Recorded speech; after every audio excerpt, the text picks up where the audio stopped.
All right, guys, let's try a couple more of our rearranging equations or rewriting literal equations to get a little bit more practice here.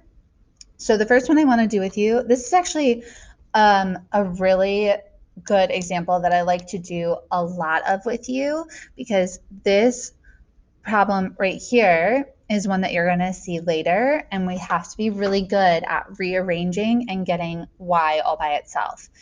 Okay, so when we are rearranging or rewriting these literal equations, it's always going to tell you which letter it wants you to get alone.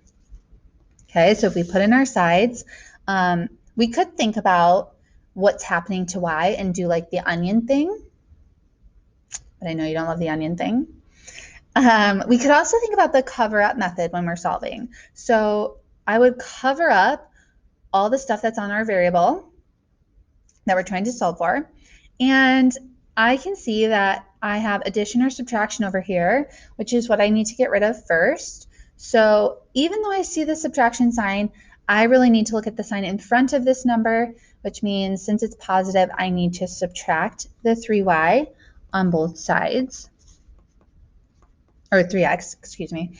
And that works because positive 3x minus 3x is 0, which is what we want. And so my negative 5y comes down.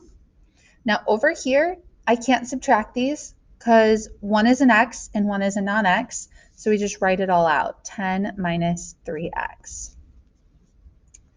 Then, if I cover up my y now, the thing that negative 5 is doing to y, since it's smashed right up against it, is multiplication. So I'm going to divide the negative 5 on both sides. Now I have to fully divide on both sides. Like I have to divide all of these by that. So you could do the big divide bar, but sometimes I like to just put it under each one because then it helps me to see if I can reduce or simplify or not. So here I can, because negative 5 divided by negative 5 is 1, and then y is alone, which is great. Over here, I can divide, like negative 5 goes into 10 negative 2 times. Now over here, I can't divide or reduce, but negative divided by a negative is a positive, so I'll change it to positive 3 over 5x. And y is alone, so you're done. Okay, this one we are solving for x, and this one I am going to do the onion thing because I really feel like the onion thing works for these literal equations because it's so weird without any numbers. So we're trying to solve for x, which means I would circle my x. And then the first thing that would happen to x, if I knew it, is I would divide by a. So I circle that next. And then I would subtract 1. And so since I'm trying to get rid of all that stuff, we got to peel back the layers of the onion, and we have to start in our outermost layer. So in the outermost layer, I have minus 1. To undo that, I add 1 on both sides. So the negative 1, positive 1 will cancel out to 0. We'll be left with x over a. Now on this side, I really can't add 1 to that. I mean, those are just a bunch of letters. So we're just going to write it all out like y over b plus 1. Now over here, x is still circled, divide by a is still circled. So now the thing that's on x, or in this outermost layer, is divide by a. So to undo divide by a, we multiply by a, and I have to fully multiply this whole side by a, which since there are two things, I have to multiply it to both. So they cancel out here to 1, and we're left with just x. Now over here, because I am multiplying it to both, I put the parentheses, which means I am distributing.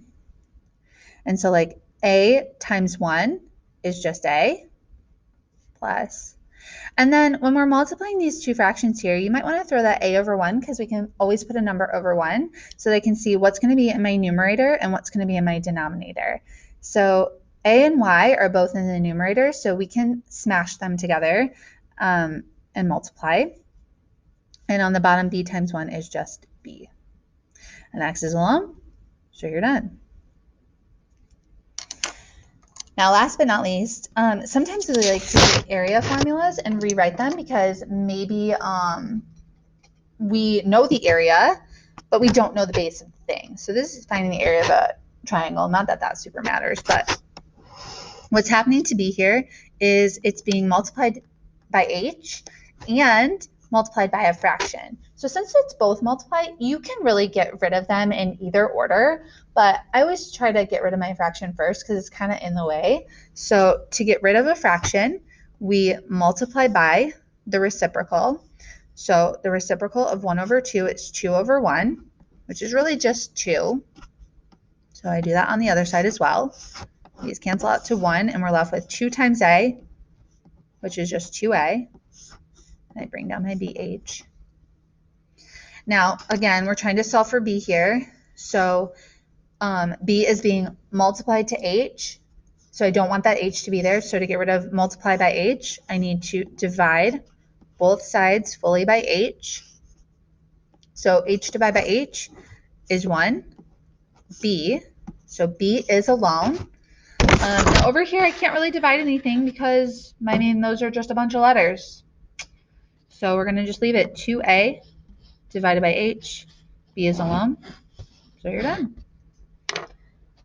Alrighty. Hopefully it goes better this time.